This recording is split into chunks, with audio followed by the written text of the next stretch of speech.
understand. Historical. No, historically, they turn your back at and they were at enough lines. That they turn yeah. They're not fucking now. Okay, welcome back everybody. So we continue now. Actually, before lunch is going to be the second lecture by Vladi. All right. So last time we essentially set up this formal framework to discuss entanglement in high energy physics. Okay, and this time we will look more into the actual applications of this framework to high energy physics and high energy scattering. So in the recent years, there were a lot of publications exploring concepts of quantum information theory in the context of high energy physics and nuclear physics, and for example, DIS, proton-proton collisions, and many others. And some of them I will show you later. This, of course, interest is driven on how to discuss how to describe this pretty complex phenomena of high energy scattering in a more maybe intuitive and simple way. Okay, and you will see that maybe there is a program on how to achieve this. Okay, however, as of now, I do think that this program is not as successful as it can be. Okay, so I can't really confidently say that we are there yet, but nonetheless, there is still hope, and I hope that some of you will work on this program and bring it further to the actual success. Okay, so we discussed this paradox of the pattern model in the very beginning of the last class. So this time, I will not go and walk you through this. I will just tell you that the solution of this is in the entanglement between observed degrees of freedom, in the proton, and those are usually confined within the area which is probed in deep inelastic scattering. So this is the area with a radius of order of one over virtuality of your photon. Okay, so and entanglement with the rest of the proton, which you are not really measured, and you considering them as an environment. So if we would put it into the formal way that if we consider the proton density matrix over here, okay, the proton density matrix, where the P is the wave function of the proton, right? So if we consider the proton density matrix and we trace out everything that we don't observe in this, everything which is not probed by this experiment, we trace out P, okay, we will get the density matrix of what would be the actual pattern model that we probe in deep inelastic scattering. Okay. So of course, now we want to actually compute this, right? So this is just a simple equation, doesn't tell you much. You want to do these actual calculations to see what you will get. But for that, we will have to make some approximations. Okay, so what approximations we are going to make? First of all, we are going to consider this saturation framework or Karl glass condensate theory. Okay, so Yuri Kovchegov told you quite a little bit about it, and I will tell you a little bit more as well. Okay, so this is this saturation framework or Karl glass condensate effective theory is most appropriate when you probe your proton or in any other hadron at very high energy. Okay, in the high energy limit. So, and it is quite fit our goal is to describe the deep inelastic scattering at high energy, or proton-proton scattering at high energies as well. So, in principle, the theory is computable. Okay, which means that there will be, of course, truncations, but you can systematically improve upon these truncations and compute everything. But at the same time, the genuine non-perturbative effect in this theory are missing. Although this theory does include the gluon self-interactions, okay, the genuine confinement properties there are cannot be described within this model. Okay, or at least we do not know how to do this. Okay, so today what I will go into the details and talk about in the details within this model will be related to the entanglement in the hadronic wave function. Okay, so I will just consider, let's say, a proton. We'll separate degrees of freedom, integrate those which I am not interested in, and I will talk about the density matrix of the degrees of freedom that are left and the corresponding entanglement entropy of these degrees of freedom. But I am not going to talk about the actual scattering experiment, because when you scatter, you're not only talking about the hadronic wave function. There is also exchange of the gluons between whatever you scatter or of your target, right? So there must be some exchanges as well. This part I will not discuss today. Okay. Nonetheless, when I will be showing the actual comparison to the experiment at the end of the class, when I will do the review of this the review of the literature, you will see that I will get into some assumption where I will include this scattering in a simple way. Okay, and then when we talk about the color glass condensate or the saturation framework, the most natural way to separate the degrees of freedom is not to separate them, as we discussed before, that we have a proton and we probe a small part of this proton over here with the radius of 1 over q. So that's not the most natural way to do when we talk about CGC, color glass condensate. The most natural thing to do is to perform the separation in the longitudinal momentum. Okay, and in the longitudinal momentum, we will separate the degrees of freedom to valence degrees of freedom and to soft gluons degrees of freedom. So in the discussion by Yuri Kovchegov and also Bjorn Schenke, they mentioned the charge density. Bjorn Schenke was specifically talking about this. Charge densities will be my valence degrees of freedom. Okay, and those degrees of freedom in this framework, I would like to integrate out. Why I would like to integrate them out? Because they have large longitudinal momentum. And most of them, if I would be observing them in experiment, will go into the beam pipe. Okay. So what I really observe in the experiment are those soft gluons with a small longitudinal momentum that fly into the detector. Right. So, and this is kind of natural, right? So, and there will be soft gluon fields which will be discussed by creation annihilation operator, and those soft gluon fields with a small longitudinal momentum I will be measuring in my setup.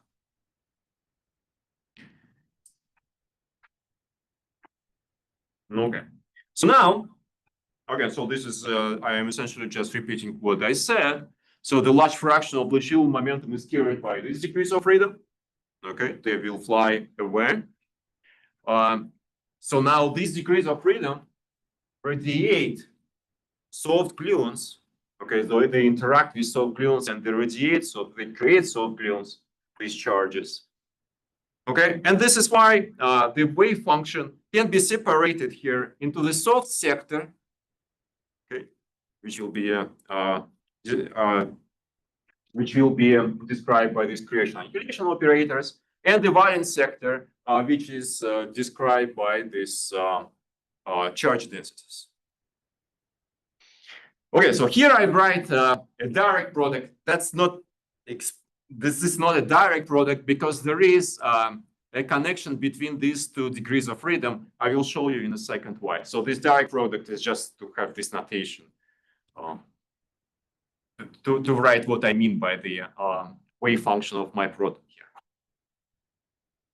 Okay, so now let's just discuss what we know about, for example, let's start from the valence degrees of freedom.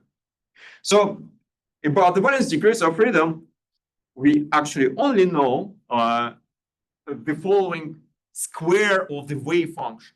Okay, so so if I consider just the valence, so this part, just the valence density matrix, okay, and I find it's and I will trace it over the density of the charges of this corresponding states, then I will obtain this wave function squared.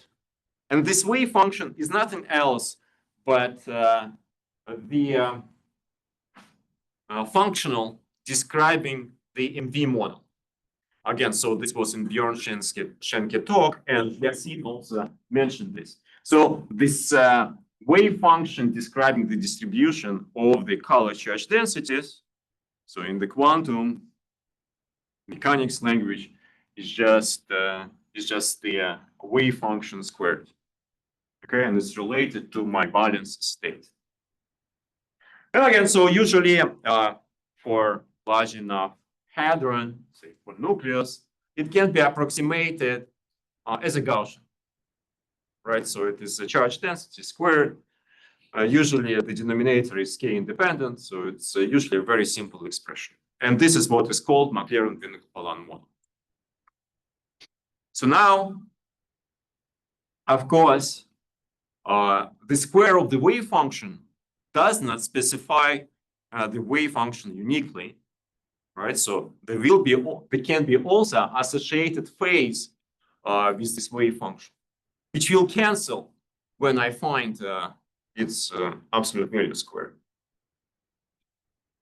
Okay, so but fortunately for our calculations further on, we do not need to know this the phase of this wave function, and I will show you why. So, but if we would have to find out, then we would find out this phase. We would have to go beyond the MV model, and then unfortunately there is not much guidance of what to do about it. So, but for now, as far as the valence degrees of freedom are concerned, we can just work within the usual MV model. So now let's talk about the soft fields. Okay, about the soft fields. So this whole discussion can be actually set up by just taking QCD Lagrangian. Okay, I will take QCD Lagrangian. I will compute the Hamiltonian from this QCD Lagrangian. I will do compute the Hamiltonian using light cone degrees of freedom. So it will be a light cone Hamiltonian. Okay, in this light cone Hamiltonian, again, so it's just usual QCD Hamiltonian, but in the light cone coordinates. Okay, in this light cone Hamiltonian, I will have gluonic fields, quark fields, etc., etc. We do neglect quark fields when we talk about small x, so let me not mention quark fields anymore. But the gluonic fields, I will separate. So I have a gluonic field. I will separate into the large longitudinal momentum modes and small longitudinal momentum modes. The large longitudinal momentum modes will combine into bilinears, and those bilinears I will call rows. The soft momentum modes, I will just keep them as they are. Okay, so again, I'm starting just from the QCD Hamiltonian and doing all this procedure. So now, of course, I will get lots of terms from this QCD Hamiltonian. Okay, let me keep only terms proportional to the coupling constant G. In other words, I will treat now things perturbatively, and I will only consider order G in this calculation. In this case, all this complexity of this QCD Hamiltonian will went away, and the only term which will survive at the order G in this Hamiltonian, besides the free contribution, of course, will be the interaction term. And the interaction term is very simple. It is given by this combination by this combination of momenta and plus complex conjugate plus CC, and potentially there is a K plus to the power 3 halves and normalization factors. Everything is of order of G. Okay, so again, so I just take PCD Hamiltonian, perform the separation of the variables, separation of the modes. Okay, and after this, I get this result. Yes. That's a three-gluon vertex, right? This is a 3-gluon vertex, correct? But you're not putting it in normal order.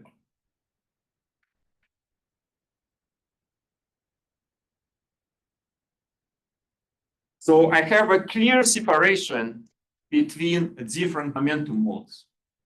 Okay, so the two modes which are associated with rho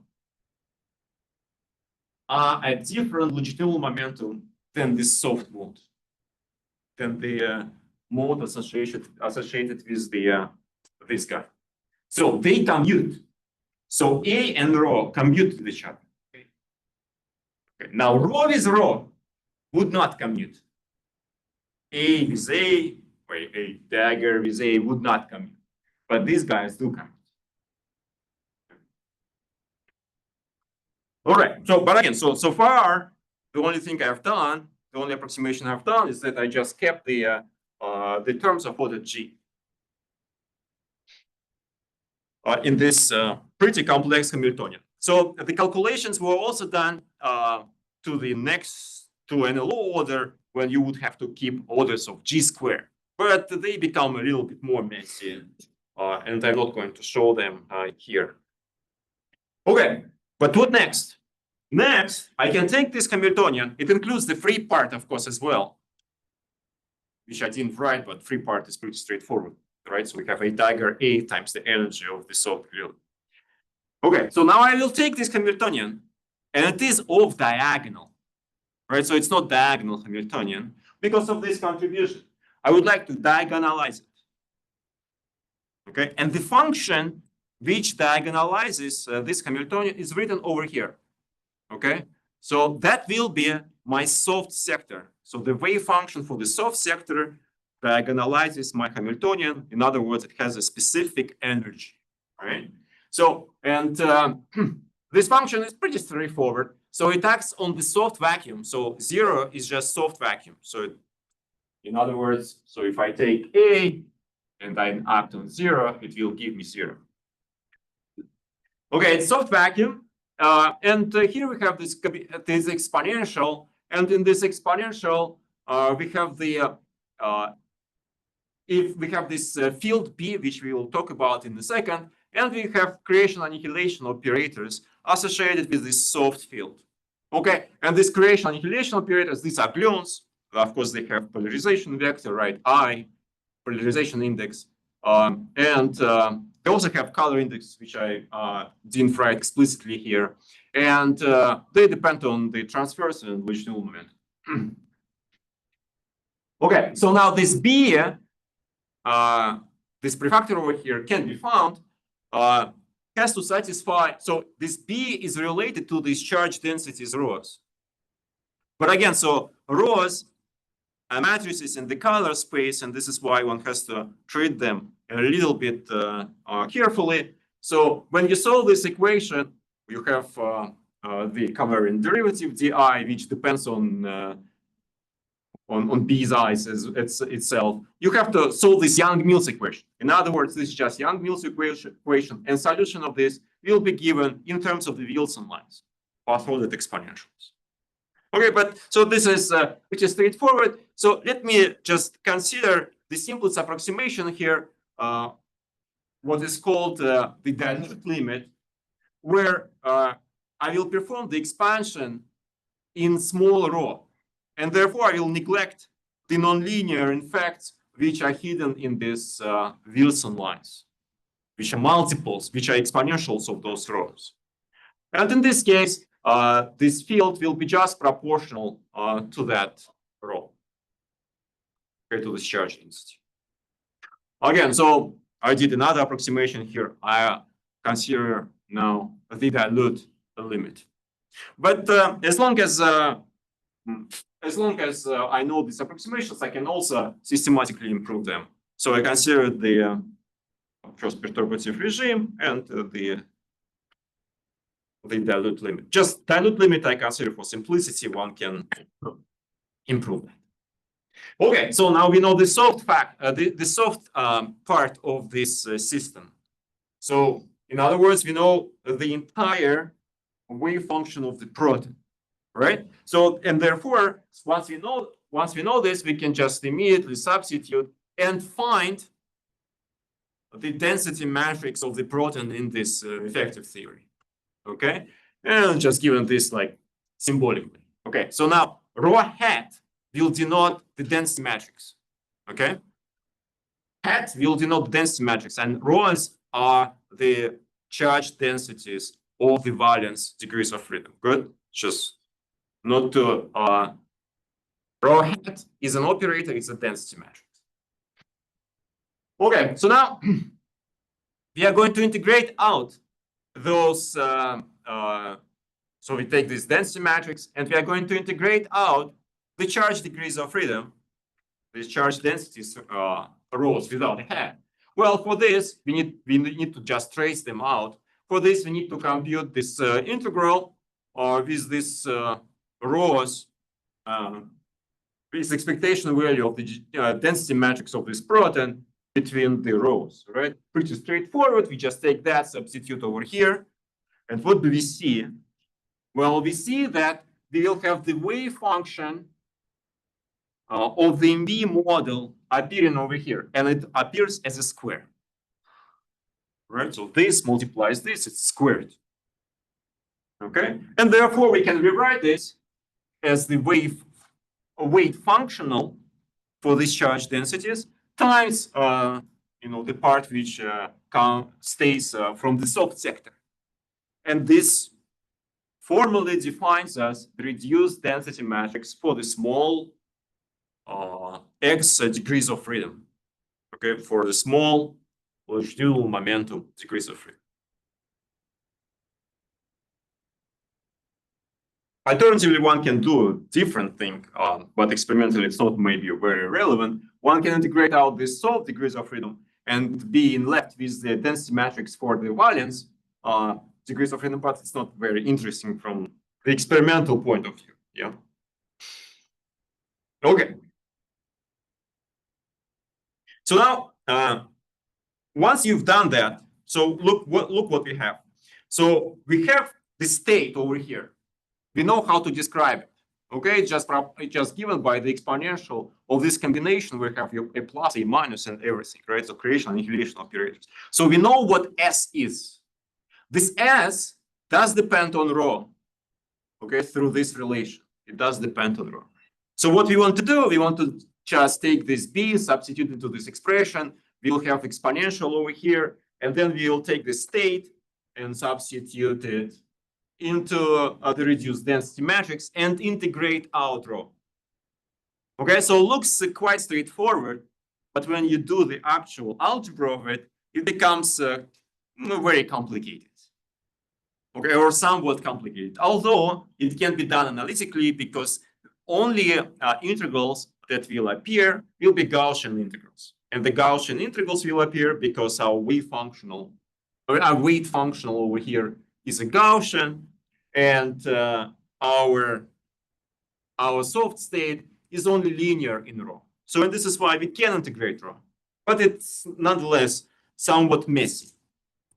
Okay, so instead of actually showing you the details of how to do that, I will just flash out the expected properties of what we are going to see in the answer.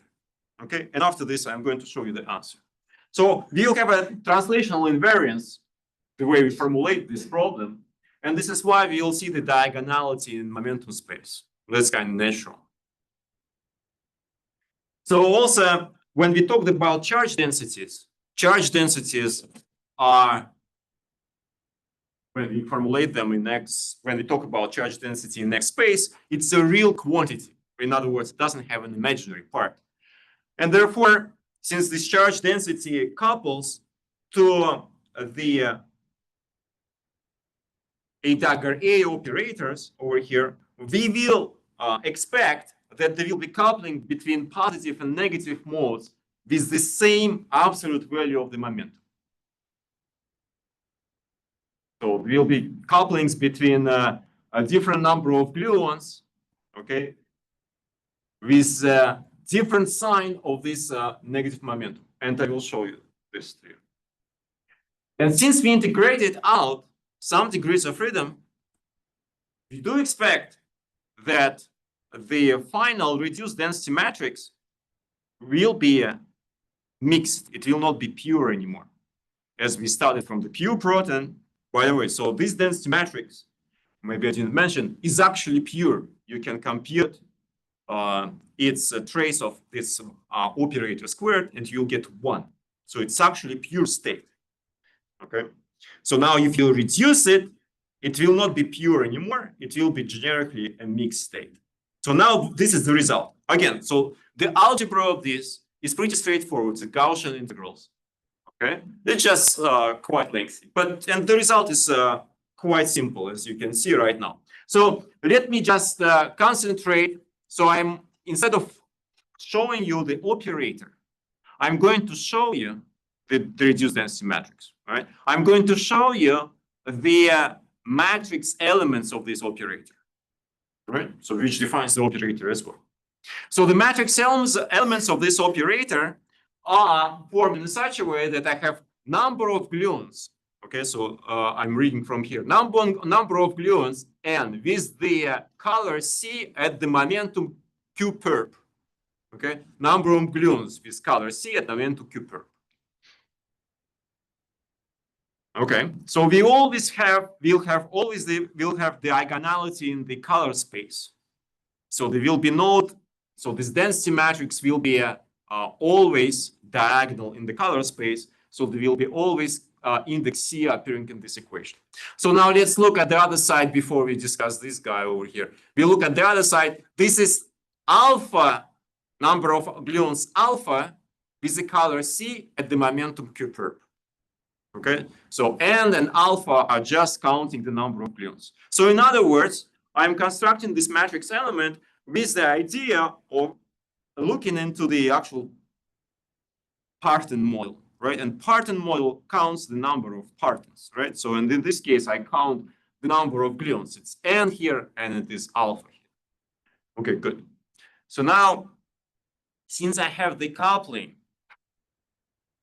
between gluons with positive Q perp and negative Q perp, this is just the wave function is constructed such a way that there is a coupling, as I showed you before.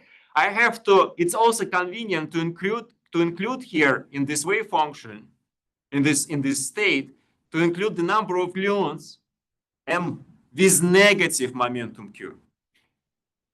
Okay, with negative momentum Q.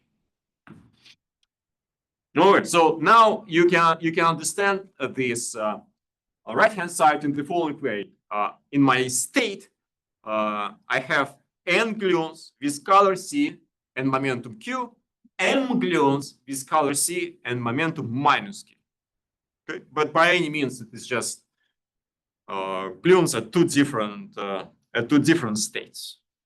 Okay, with numbers N and M. After this, I can present you the right-hand side. So the right-hand side tells me about this. So this delta, the Kronecker delta function, tells me that this difference N minus M and alpha minus beta, so N minus M and alpha minus beta should be the same. This is exactly the because of the translational invariance. And the prefactor over here, okay, it has some combinatoric factors. It has some normalization because the density matrix is normalized. But overall, it is driven by this R to the power N plus beta, okay, number of gluons with the momentum Q in the state, and number of gluons with momentum minus Q beta in the complex conjugated state. So, and this factor R is the only factor which knows about the coupling constant G, and it also knows about the momentum, which was sitting in this matrix element. Okay. All right, so this is the result.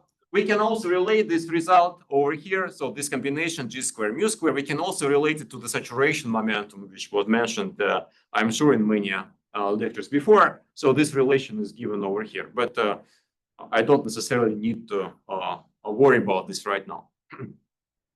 So all other matrix element, all other transitions between, let's say,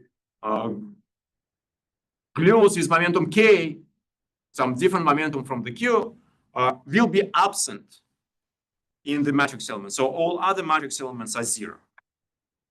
Okay, so pretty straightforward result, quite interesting. So, what does it describe? So this factor R, okay, this factor R defines the strength of the transition between the states with different number of gluons. Okay, so because it counts n plus b, beta, right? So for Q much larger than, well, if I consider this factor over here, so if R is about 1, so if this factor over here is small, then the transition between number of gluons with different the transition element between the states with different number of gluons is negligible, and you'll get the diagonal density matrix.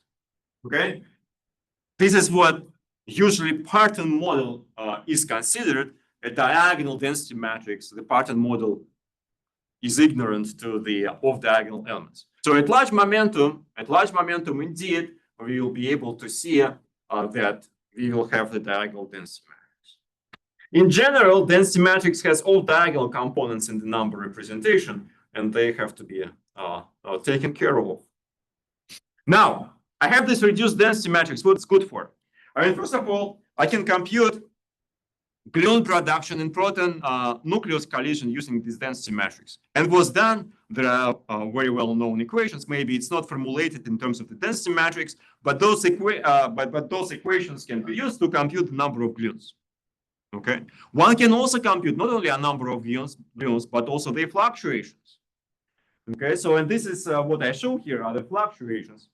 Again, so most of the so when we talk about the experiment, most of the things which we are discussing are related either to the number of particles, maybe momentum dependence of this number of particles, and the fluctuations. So here I'm showing you just the momentum distribution. So, and this model will describe this momentum distribution. So this IPSAT is essentially the model we are talking about. It will describe you the experimental momentum distributions over here. Okay. However, all of these observables, which are related to the number of particles or fluctuations, only probe diagonal components of the density matrix.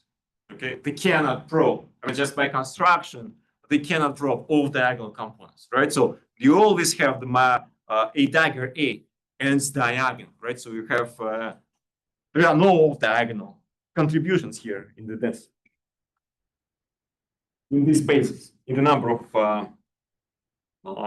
particle basis.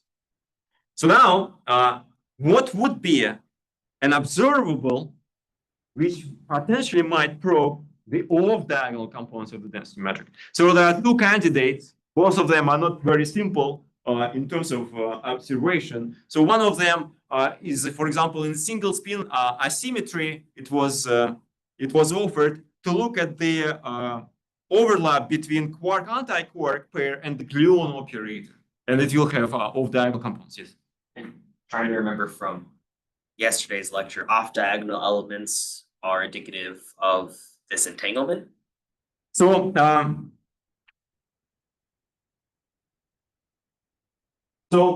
let's put me in the following way. So, off-diagonal component. So, in principle, the entire density matrix knows about the entanglement pattern.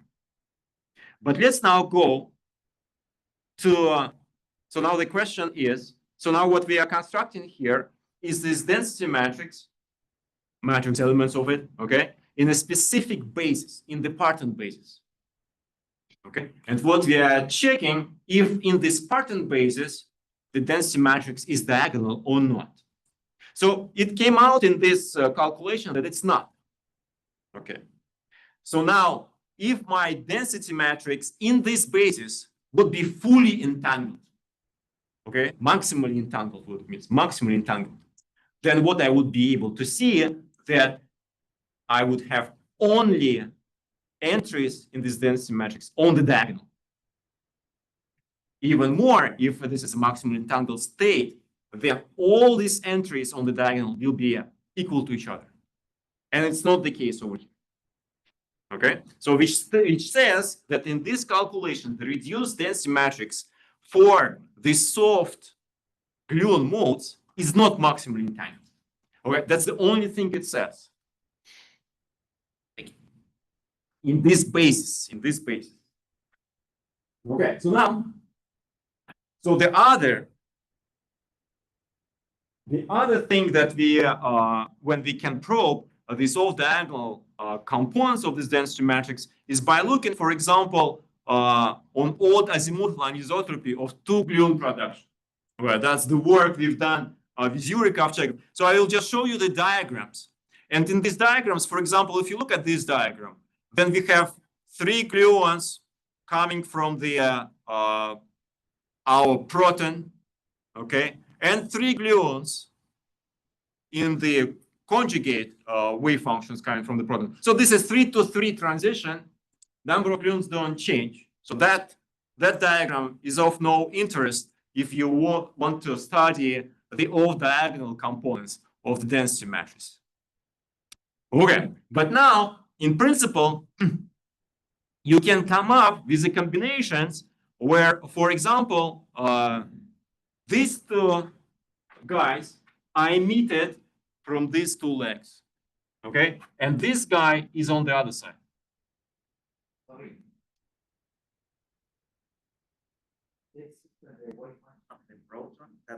Interact with. Yeah, so what I have here is incoming proton. Yes, and that is, for example, one part because we don't see correctly the image. So this is one part, the second part, the third part. From the proton. From the proton. From the proton. Okay, then it interacts. Then it interacts. Yeah. Then I observe and emits two gluons, and then it's just a complex conjugate part of it. Okay. And for this, I will have an overlap between 3-to-3 transition in my proton. So we have free emission of the gluon before the shock wave. Yes. Correct. Okay, so but now let me just take, well, the simplest diagram is this one. I will take these two guys and transfer him over there, and this guy will be sitting over here. Okay, just swap the order of this emission. Now I will have 4-to-2 transition.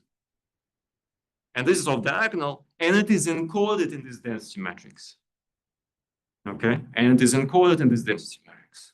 And you can actually see how it contributes to this azimuthal anisotropy. So there are some subtle effects that can be probed in experiment, but it's very difficult to hunt for them. Okay? But in principle, one can probe those with the components. Okay, so now let's compute. So we have this density matrix. Okay, I mean it involves some matrix elements. Now we can compute. We can construct the entanglement entropy of it. Just compute for Feynman entropy by taking the trace. Well, let's say in the number of particle basis, right? So we take the trace of rho log rho to compute the entanglement entropy. So now this calculation, again, I'm not going to the details. The idea of this is pretty straightforward. You just compute the sums, right?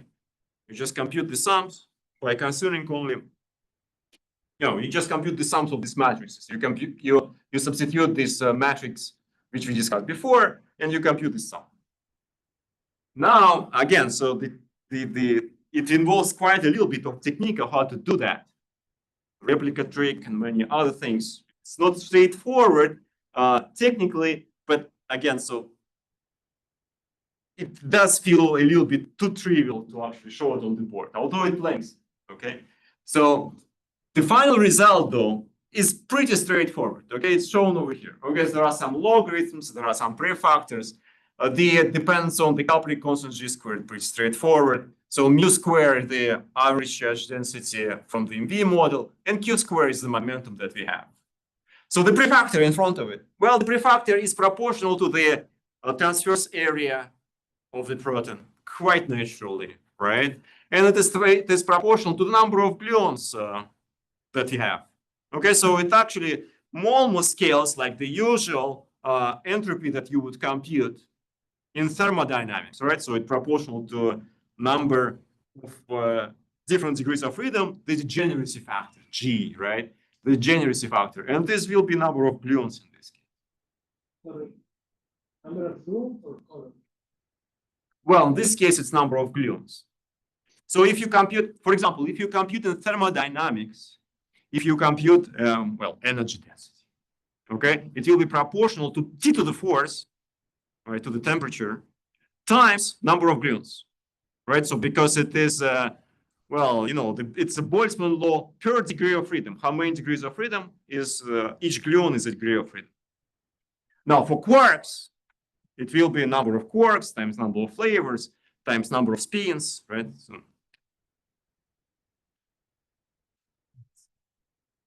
So now you would actually ask here, why do we have this factor 1/2 in front? So from my discussion, you don't have, you shouldn't be able to, you should have a factor 1 there. So, and the fact why it is 1/2 is just because when we go to this dilute limit, only longitudinally polarized gluons contribute.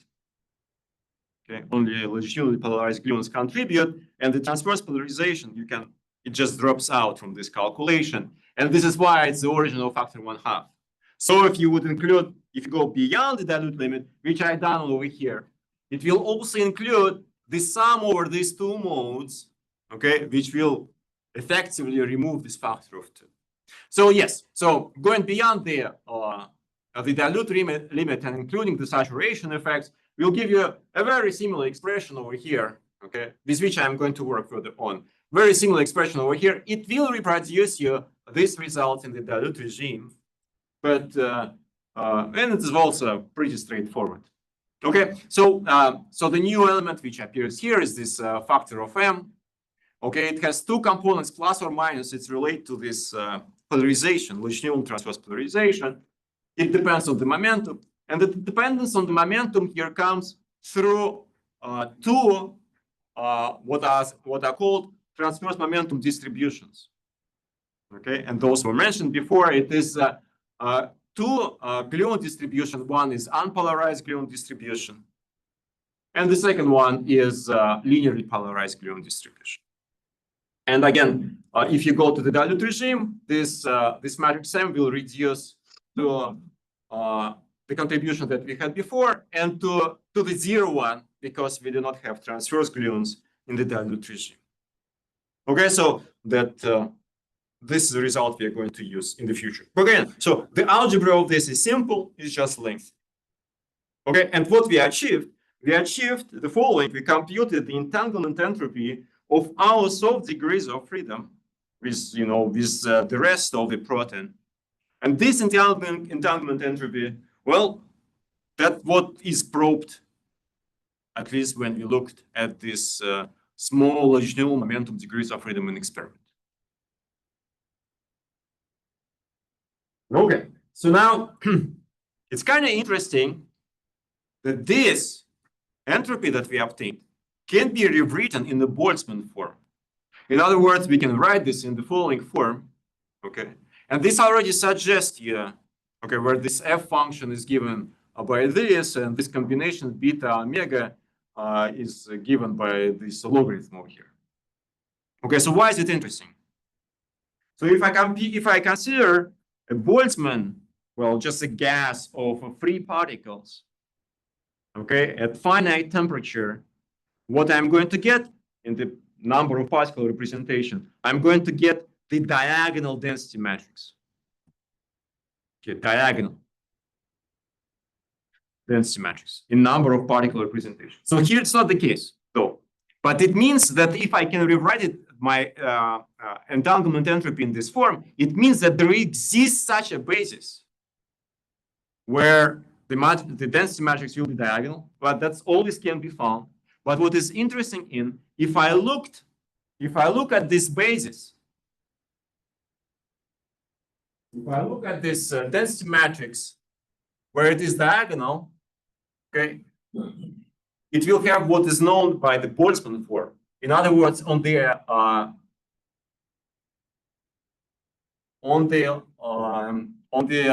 diagonal, I will have lambda. Oh, let's start from the power 0, lambda to the power 0, lambda to the power 1, lambda squared, lambda cubic, lambda to the fourth, etc., etc. So this is the Boltzmann form of this density matrix. And usually, what you have here on the diagonal for the finite temperature, it is just exponential of minus omega divided by t. Okay, the energy divided by t. Okay, so that's the Boltzmann form, and this is indicative that we have some thermalized, okay, distribution. Okay, now this distribution is not anymore, in this case, in the particle number representation. We need to find this representation in which it will be, this density matrix will be diagonal and will have this form. And it was done, okay? So one can find this and see what it is. For this, you have to do what is known by Bogoliubov transformation. I'm not going to do that here, but it can be done, and those quasi-particles can be found. But it's interesting, again, so it means that by removing or tracing out these valence degrees of freedom, we create some system which have these thermal properties, okay, which is observed also in the experiment.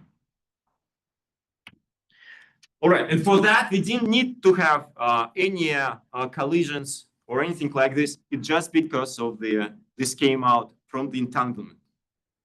So now if you look at the dispersion relations of this beta omega complicated part over here, okay, if you look at this dispersion relation and we consider a specific regime where this dispersion relation is linear as a function of the momentum, okay, so there is a part when it is linear. Let's just look at this function. So you can establish this regime parametrically. It's when the number of the gluons is larger than 1 over alpha s. But between this and when the number of gluons is smaller than just 1. So in this regime, you will get the linear dispersion relation.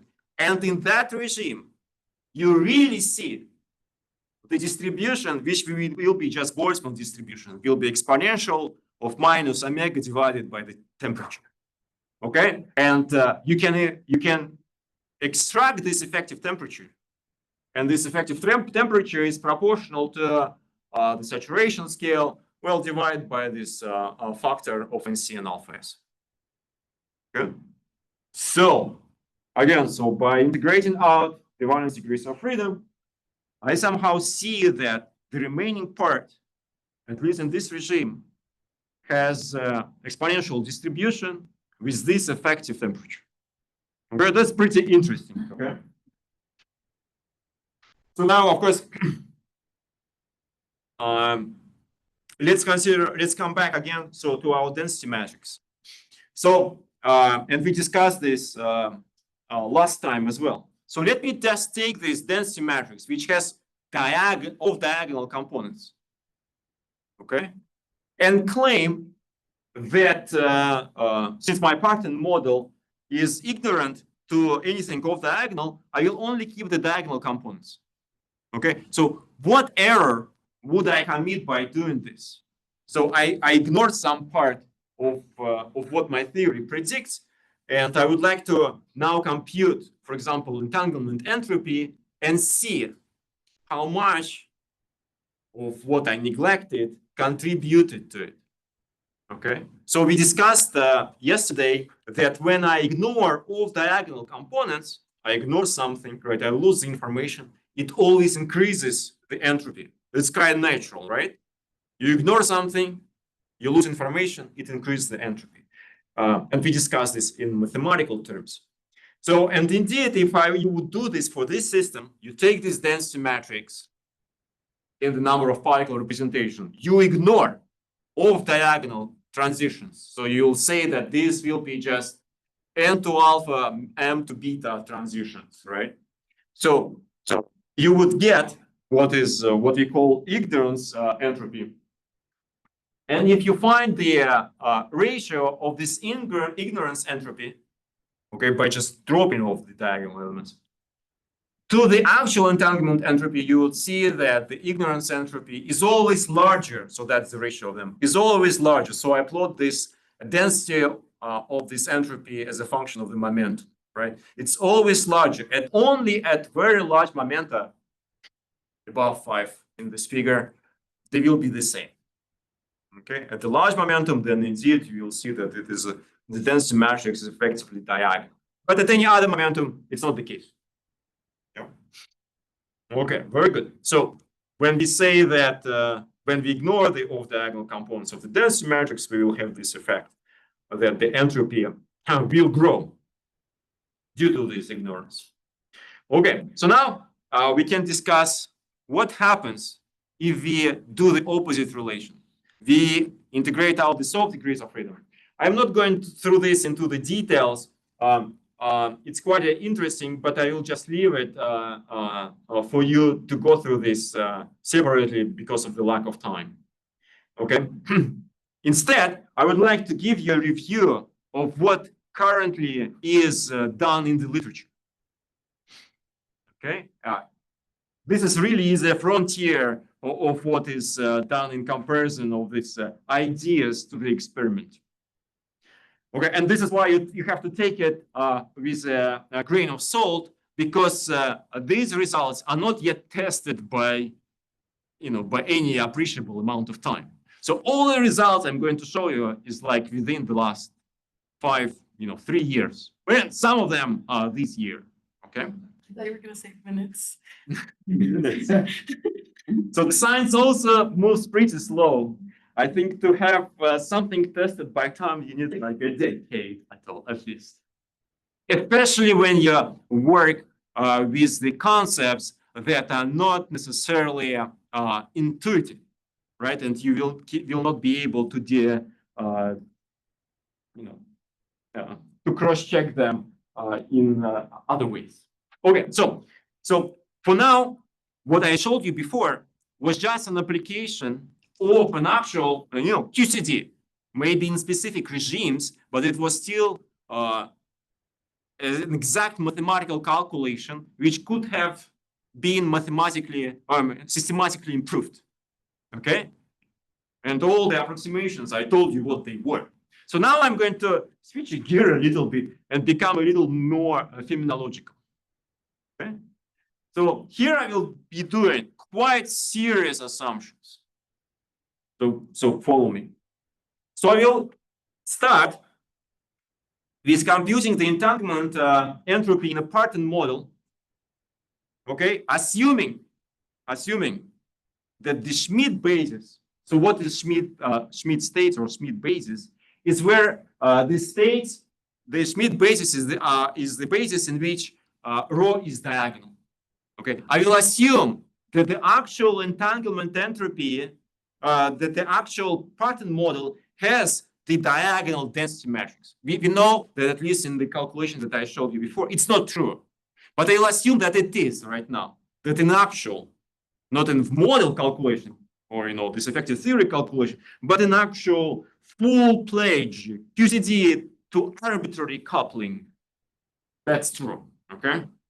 Previously, I showed that's not true to the leading order, but might be true to all orders. I don't know it. Okay, that's an assumption.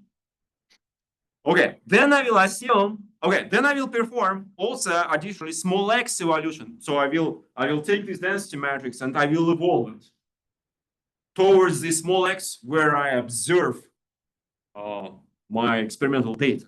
Okay, so this evolution can be done. Some of you are doing it here. Right, so the young researchers from Chile, so they are working on this. Okay, so it was done in 2D, and they are improving this to discuss this 3D evolution in full-fledged evolution, right? Okay, so what the 2D calculation showed before that at sufficiently small x, the entanglement entropy will be proportional to just logarithm of your PDF. So in this case, it's a gluon PDF. Okay, gluon PDF at a given q squared. So gluon PDF at a given q squared. Xg in this case, I will only consider gluon PDFs, but in principle, one can also have a contribution from quark PDFs under these logarithms. Good. So now, as a matter of fact, when you see this result that the entanglement entropy is proportional to the logarithm, it already tells you that this is maximally entangled state. Okay, maximally entangled state. Okay, so next, okay, this so far we discussed the hadronic wave function. That's not what we actually measure in experiment. In experiment, what we measure, are observables. I mean particles which fly into the detector. Now I need to connect this entanglement entropy to what I see in the experiment. So how do I do this? Well, so how do I do this with gluons? So for each gluon which I see in my formalism, I attach a hadron in the final state. Okay, this is, you can say this is a generalized quark-gluon duality. Okay, so here the authors often generalize this to the following statement: that the entropy of the final state of hadrons equals to the entanglement entropy of particles. Okay, equals. This assumption is very strong. It's very strong. In reality, probably it's better to put here less or equal. So entanglement entropy is less or equal to the hadronic entropy, right? So, but for now, we'll just take this as a working assumption again. So now, of course, when you want to compute this entanglement entropy of the hadrons, how do you do this?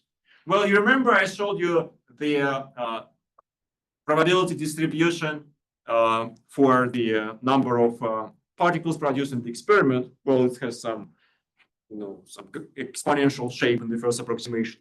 So you can measure the probability distribution in the experiment, and from this you can also compute the final entropy. So you just count the number of hadrons in each event, you recover the probability distribution, and you substitute into this equation, and this will be my hadronic entropy. Okay, and this we will assume is compared to the entanglement entropy.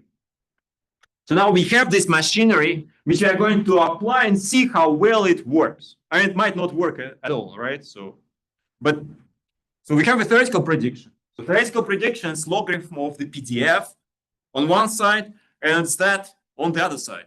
So we will just plot them on top of each other. And it was done for DIS, PP, collisions, well, and we will see what else. So this is, for example, DIS. Okay, so the only correct curve here is the solid line. So this is solid line at a given q square, at a given as a function of Bjorken x, and this is compared to the measurement at Hera. Again, so one can compute the measurements at Hera of the hadron distributions. And so these are these dots, H1 experiment. Okay, and you're comparing this with the logarithm of these 2xu d and s. Okay, so all these PDFs which enter into this equation, and you can see that the solid line describes the data reasonably well. It's not factors or orders of magnitude of. Okay, and it does follow the points also reasonably well. Okay, so despite those rough approximations, it still works. It doesn't mean that you still have to accept it. Something that works doesn't necessarily is right, right? So you have to still work hard to actually, to prove that this is the correct thing to do. But anyway, so this is the result. So now let's move to proton-proton collisions. So in proton-proton collisions, things may be not as great. So now PDFs, of course, can be extracted from many different processes, right? And there are different extractions of the PDF and different models for this PDF, dependencies on X and Q and whatnot, right? So there are different PDFs. So this, I mean, Alexei knows about the extraction process more than I do, so I will not comment on this at all. So, but these are these three different PDFs, okay? And they are compared to, again, to the CMS, in this case, results for proton-proton collisions. So the data are these red points over here, blue points over here, and, well, these squares, black squares over here. And this is, again, the prediction from this theoretical setup. And again, I mean, sure, you don't go through the data points, but look, I mean, it's already, it's pretty good, okay? So it's not orders of magnitude off. And it works best for given rapidity range, but deteriorates for higher rapidity. But again, so, I mean, it's kind of natural that it gives you, that it underestimates the experiment, because again, so there is more entropy produced in the experiment because we neglect quite a little bit. So this shows that entanglement entropy is less or equal to the hadronic entropy in the final step. And this is what you see in these plots too. So, I mean, there's some part is missing and it has to be included. But overall, I mean, it's pretty good result as well. Okay, so now one can go and to look into more details, like also include the de-Glab evolution, see how things depend on Q square. So this is like more detailed picture over here. This is for Hera. Again, so they used some initial PDF that they further on de-Glab evolved. And again, so you see here that comparison is reasonable. This is the only thing I can tell here. Okay, so the shape of the data is approximately reproduced. The numbers are not, are not off, not by the factor even of 2. Okay, so pretty interesting result. So now, of course, again, so one has to remember that actual scattering experiment is a very complicated process. Okay, so what you have here, you have the entropy, entanglement entropy in the hadronic state, because you traced out some part of this contribution. Okay, and they will produce a mixed state. Then this mixed state will be hit for a photon, let's say in DIS. Then you will have, let's say, a jet or the hadron which emits gluons. Okay, and this is the evolution of this, let's say, jet in this case, also increases this entropy. You lose these gluons, they carry away the information as well, right? So this will lead to increase in entropy. Next, you can have the augmentation functions when you produce hadrons, right? So this again, you lose information, you will produce more entropy. And finally, at the end of the day, these hadrons, especially if they charged, they can still emit soft photons. And like really super soft infrared photons. Okay, and this emission,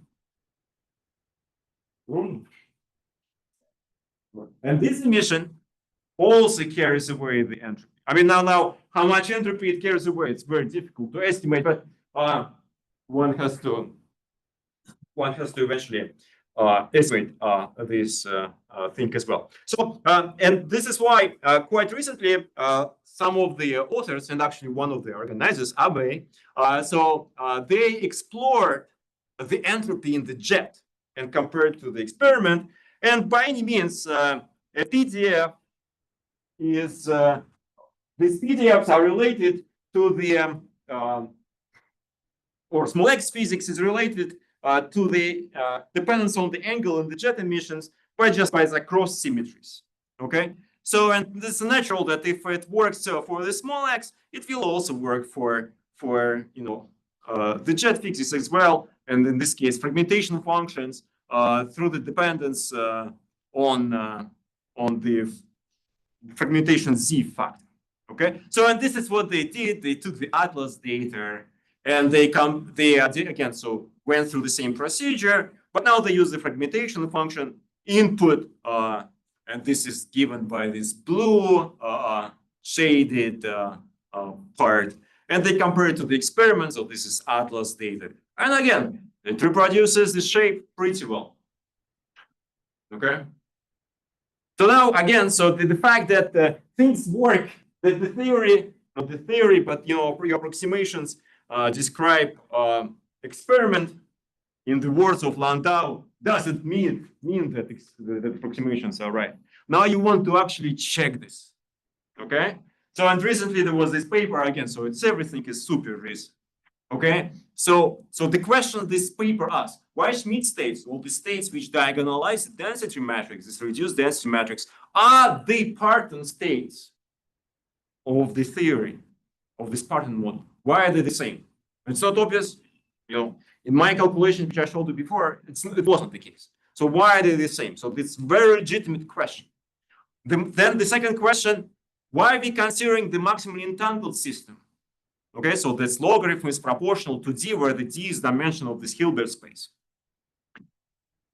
If you really strictly approach this question, we are working with field theory, where the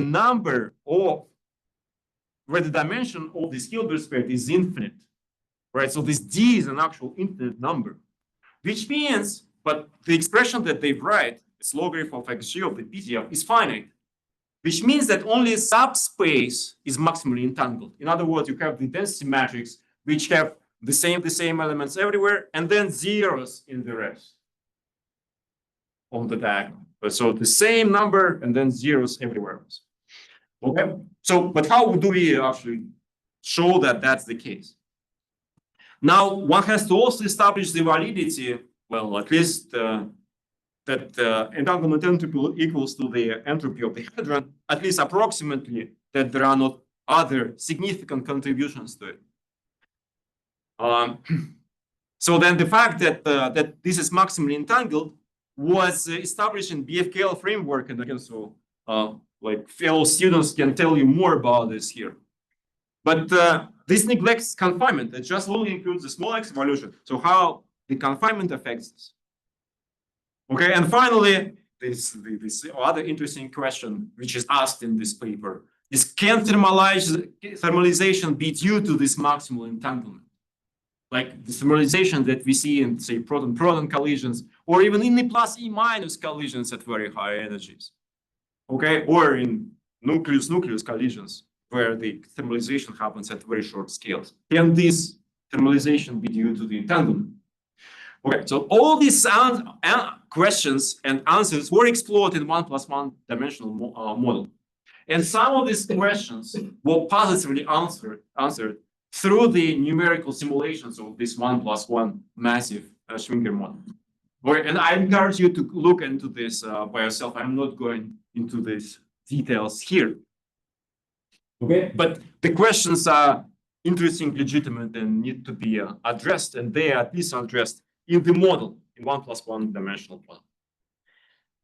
Okay, so now, like what I all discussed right now had little to do with actually computing spatial entanglement in the product. And that's a really hard problem. We only were able to do this within some models, with some approximations, we got some results, but this problem, I think, is left to you to be solved in the future, okay? How to actually compute the spatial entanglement from the first principles. So the way how I did it for small x, using the momentum entanglement, how to do this here, at least I don't know yet. And again, so we only were able to do it in the models, and we do not get maximally entangled state. Okay, so one has to go back and discuss this with more detail. So I'm going to skip this one, and I will go to my what I call instead of conclusions. So this quantum information applications to high-energy nuclear physics are very, very young. Again, so be careful. There might be some results which I showed today, which will not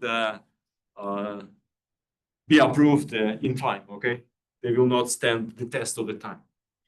And there are plenty of interesting results. Some of them encouraging. Okay, a lot of them are based on some hypotheses. Okay, and some intuitions and insights. But what we actually want at the end of the day are robust first principle based calculations in comparison to the experiment. But I think that this is what we are going to leave to you to deliver. All right. Thank you very much.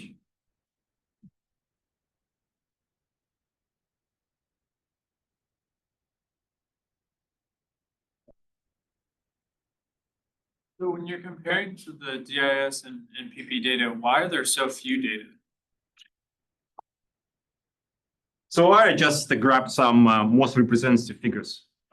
So there are plenty of data, and there are plenty of figures from each of the reference I showed you. So I would just suggest you go and check it by yourself. But yeah, so there is plenty of data, and there are plenty of comparison to the data. And the follow-up question is, so why do you have an understanding? By the way, so let me address another question. So usually when you talk about the data, I mean, like when you look at the data, which we usually compare our PDFs or TMDs to, right? So there are plenty of curves plenty of data points we are comparing to. But those data points are the distribution of the momentum space, one or another way, right? In longitude, transverse momentum, or something like this. Or depends on X, depends on Q. However, here from the experiment, so this data would not be sufficient to do this program or to plot these figures. So this is why they actually, to compare it to HERA data, they had to go to HERA scientists, actually experimentalists, and ask them to compute something additional on top of what is known. So what is this additional? You need to compute the probability, like for example, these figures as well, or this figure. So to do this, what you need to extract is the probability distribution of, let's say, charge hadrons in the final state. And that goes beyond of what is usually plotted in our usual comparison between theory and experiment. So this is why when they have to go back to the tapes, extract this data, analyze this data, and then give it to a theorist to plot. Okay, so that's a multi-step project. As a matter of fact, so one of these collaborators, so I mean, who extracted this data over here, he had to become a part of this H1 collaboration, okay, in order to work with the data, okay, and to extract.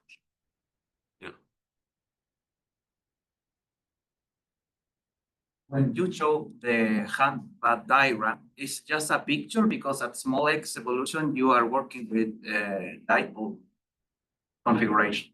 It's just a picture. Diagram. I think. You mean like just the picture over here? Yes, when you. I think just this here. This is before. One second. I should press too fast. Like this one? Yeah, this. Well, this is just a picture of just a possible, contributions from. Yeah. And the another question is, when you have the ignorance entropy, why do you think the first region is so large when you calculate the ratio of the ignorance entropy and entanglement? Okay, so the ratio, yeah. Ratio, yeah. So it's just because I mean, when you look, okay, so good.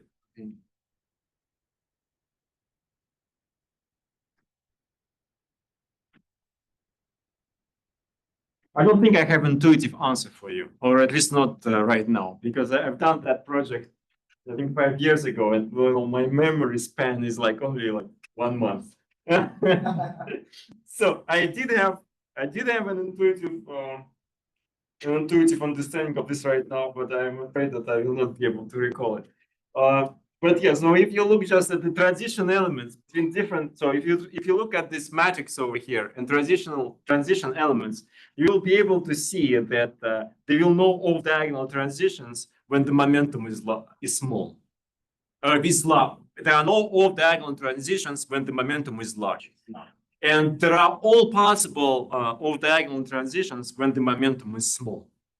Okay, so now intuitively, in terms of the wave function of the soft degrees of freedom, I had the argument, but I'm afraid I'm hesitant to try to reproduce it right now. I can think about it, email me, I will come up with that.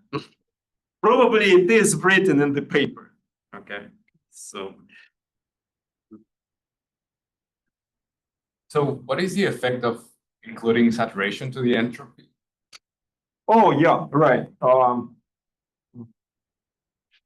I mean, to be honest, we never actually numerically computed, but it does. What does it do? So there are two effects. First of all, there are transverse gluons which start to contribute. This increases the entropy, just additional degrees of freedom. Now, although let's say masses of these gluons, not masses, but dispersion relations of these gluons are modified at the same time. So when there is a balance between these two effects, I'm afraid I don't remember the result of if it increases or decreases. But one of the students which attended this school a couple of years ago, Harwood one, did this calculations 2020, and most likely it's in this paper, and you can check. So, but I don't remember like the exact. I will not even speculate.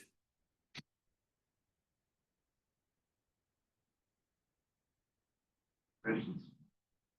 Don't see any, so Vladi, thank you very much.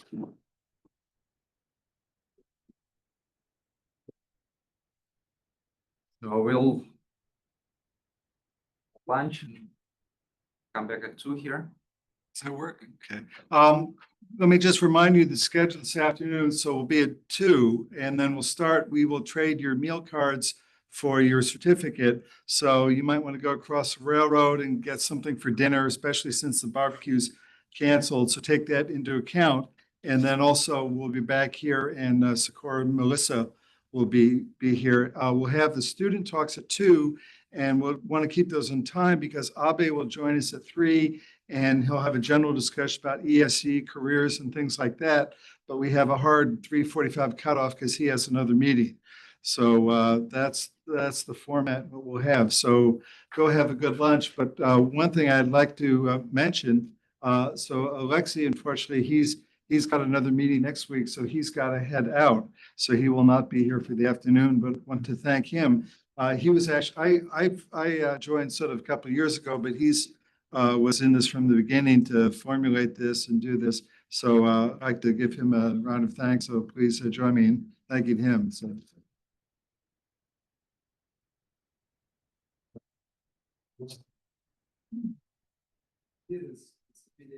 I'll have to be at 2 on the train, so I'll not be able to participate in the ceremony of giving you the certificates and getting back the cards. So just let me say a few words. Think about this. You becoming alumni of our school. You're joining a group of 244 students who came to the school in the 6 years the school was organized. So you're becoming a part of all this group here. Okay, and if you look at it, it's covering basically the whole world. And as Vladi emphasized his talk, there are many outstanding problems. Electron-Ion Collider is your facility. You're going to run it. Organizing this school for me is a great pleasure. As the Berks doesn't have a physics program, and so I see graduate students once per year, and I see the best graduate students all over the world. It's a pleasure.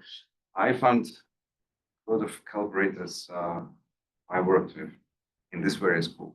It's a pleasure. It's a lot of work. 9 months we work on that in order to deliver. For 2 weeks here, one of the greatest things that happened to the school was the fact that Fred was born just nearby. So it's just, but his mother is here. She's celebrating her 90th birthday next month, and with that, he brought a lot of experience from CTEC school, and I'm personally learning every single day. So what I want to tell you, good luck with everything. Please keep in touch. I see people already becoming my friends on Facebook. I don't post much on Facebook, but I do post about this goal, because I think that this is a great opportunity for all of us to make this whole thing happen. Thank you. Have a good lunch and keep in touch.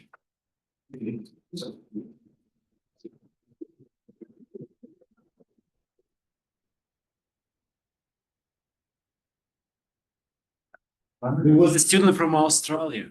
Yes, And Africa. and Africa. Yes, we've got all the, no, we just need one from Antarctica. Actually, two students. They just from the same university. Therefore, they can see them. Yeah.